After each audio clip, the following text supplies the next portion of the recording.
你的天真，我想珍惜。难道你是委屈我不生气？只怕我自己可以爱上你，不敢让自己高到大意，把我满心才能够给你。爱你也许有很大的勇气，只怕我自己可以爱上你，也许有我已经不自己，想着就让自己苦了自己，好像你是我更非而已。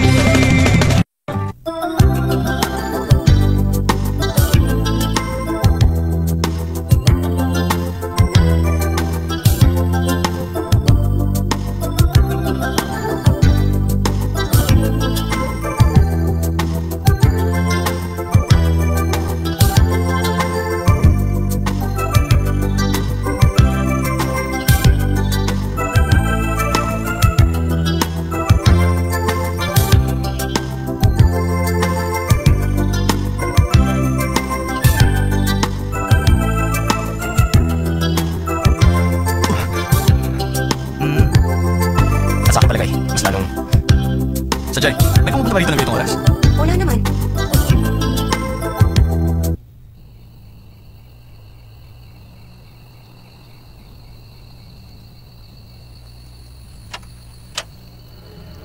Watsile! Bakit ka bumalik? Tumawag si Mitsuo kanina. Sinabi niya nangyari, kaya bumalik ako. Kanina lang ako tumawag, nandito ka kagad? Pumasok ka muna. O ano, kamusta na si Asa? Medyo masama. Wala pa kaming clue. Watsile, nagbalik ka!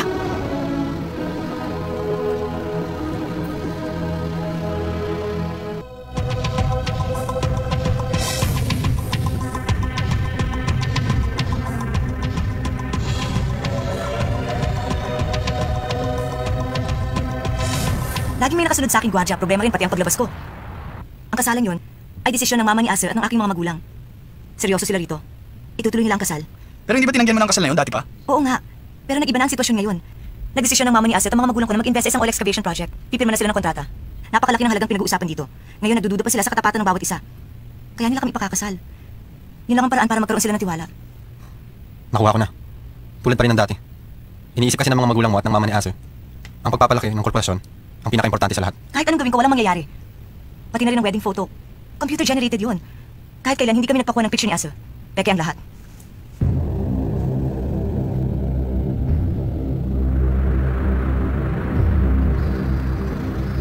Ayoko kumain! Pag kinulong niyo ako rito, hindi ako kakain! Lumayas ka dito! Ipalinis mo na lang yan. Magpadala ng katulong dito. Madam, si Young Master Aze, ilang araw na hindi kumakain. Sa akin pong palagay, masyado na siya nagiging emosyonal. Nagwawala at sumisigaw. Sa ngayon po, medyo dehydrated na siya. Hindi ba sinabi ko sa'yo papuntahin ng family doctor? Dumating na po ang doktor. Ang dapat po sana kakabitan siya ng swero. Pero hindi po kami makalapit kay Young Master Asa. Nagpupumigla siya at nabasag ang bote ng swero. Sa akin palagay, habang meron po siyang malay, walang makakalapit sa kanya. At bakit mo yan sinasabi sa akin? Hanapan mo ng solusyon yan. Opo, madam. Anong ginagawa niyo? Bitiwan niyo ako! Sinabi na bitiwan niyo ako! Ano ba? Bitiwan niyo ako! Tandaan niyo banta kayo sa akin! Kaya basa niyan! Ano ba? Maliit ka kailan sa akin! Bitiwan niyo ako! Sinabi na bitiwan niyo ako! Paano ngayon? Hindi na natin alam kung ano nangyari kay Asa. Uupo na lang ba tayong lahat? Alisin natin si Tawin sa bahay niya. At pagkatapos nun, ano? Hindi ko rin alam. Basta ngayon ang naiisip ko lang, kailangan natin siya iligtas. Sa palagay ko, yun na nga lang ang paraan. Oo, itakas natin siya. Tapos bahala na. Di ba maraming nagbabantay sa kanya? At malamang nakalak pa siya. Nalimutan mo na ba? May butas sa atin sa likod. Lagi tayong dumadaan dun. Di ba nilalagay ni Auntie Jade ang susi sa greenhouse dun sa garden? Ang susi ng lahat ng kwarto. Kaya walang problema sa pagpasok sa bahay dati. At syempre ngayong gabi rin. Sige, umaisa tayo ngayon. Kami na lang pupunta. Kayong tatlo lang? Huwag ka magalala. Kami bahala.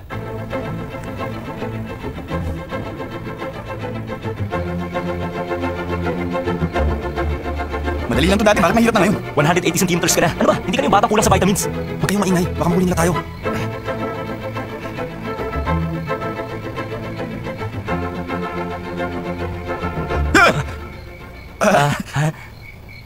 Hi, Auntie Jade.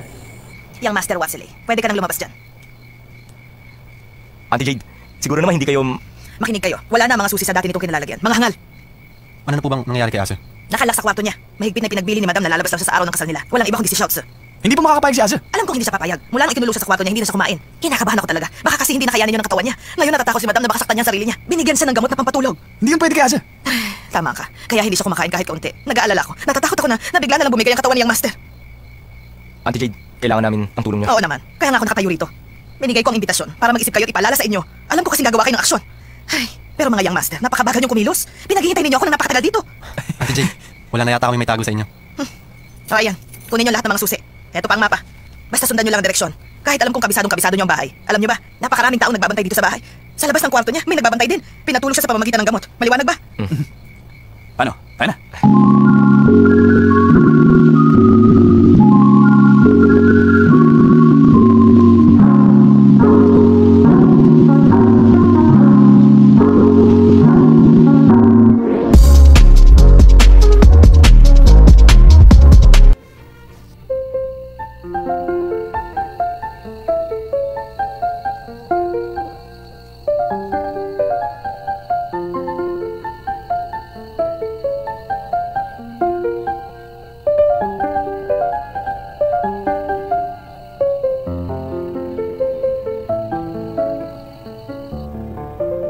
Madam,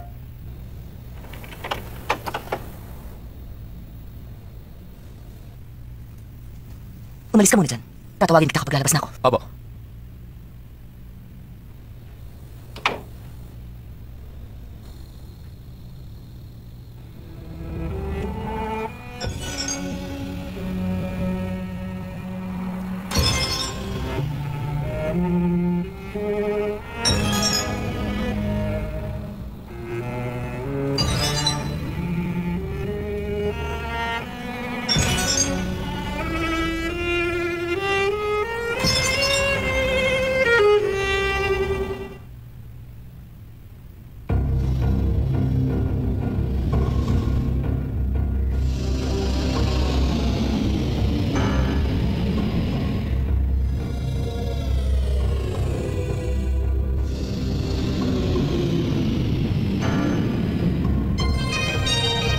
Sabi ni Auntie Jade may gwardiya dito.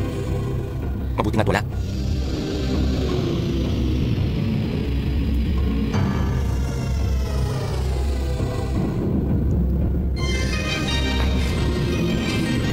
Hi, Auntie. Bakit kayo narito?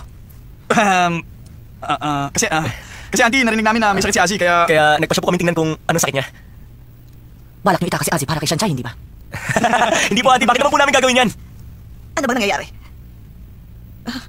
Kayo na naman pala. Lagi niyo akong pinaglalaruan. Hindi ito oras na biruan. Madam, alam niyo naman sanay silang magkakasama. Wala silang balak. Uwi na. Sige na, umuwi na kayo. Auntie Jade, sa aking palagay ang ginawa nilang kapanghasan ngayon. May malaki kang kinalaman, tama ba? Madam, hindi to tulad ng iniisip niyo. Sila po... Auntie Jade, ginagalang kita dahil matagal ka na nagtatrabaho para sa aming pamilya. Pero di kaya, dala na rin ang iyong katandaan kaya hindi mo na alam ang tunay na nangyayari? Sa aking palagay, ngayon na ang panahon para magretiro ka. Madam, Alam mo, malaki na ang taong family business ngayon. Hindi na ito katulad ng iyong inaakala. Ang seguridad sa aking pamamahay, hindi na maaaring maging kasing luwag tulad ng dati. Hindi na dapat inaalala pa ng isang matandang kaya mo ang ganong bagay. Kung dadagdagan ko pa ang mga responsibilidad mo, sasama naman ang loob ko. Gusto ko maging masaya ka sa natitira mo pang sandali.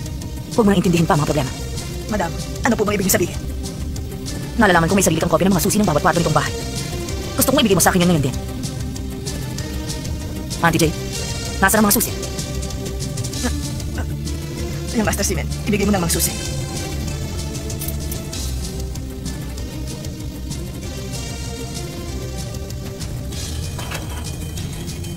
Magpapunta ka dito ng mga gwardya. Iisa lang ang anak kong lalaki. Walang pwedeng kumuha sa kanya.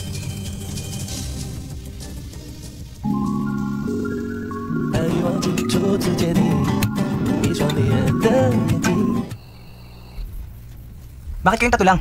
Nasaan si Dao Mingse? Nabigo kami. Kumusta ang lagay niya? Abay na. Alam kong ayaw niyo lang sabihin sa akin. Ano ba talagang lagay niya ngayon? Nilak siya sa kwarto niya at pinatulog. Hindi niya alam na nagpunta kami. Tatanungin kita, kung talaga magpapakasal sina Shouts at Asa, anong gagawin mo? Ang aking gagawin. Simen, bakit ngayon ka pa nagtanong? Ano nga nasa mo yung sasagot niya? Gusto ko lang na maging handa siya. Masama rito sa loob ko. Anong gagawin natin? Nabulabog na natin ang Reyna. Wala na si Auntie Jade. Kung papasok tayo ron, hirap na. Hindi ba? Meron siya nakakatakot na kapatid? Di rin naman siya makakatulong. O bakit? Hindi ako mapaniwala. Ang galing ng naisip mong yan. Ano bang nasabi ko? Ang labo naman. Tatawagan ko na. Ngayon mo lang nagamit ang utak mo. Ba't ba hindi natin siya naisip? Ano ba nasabi ko? 明白，我要的爱。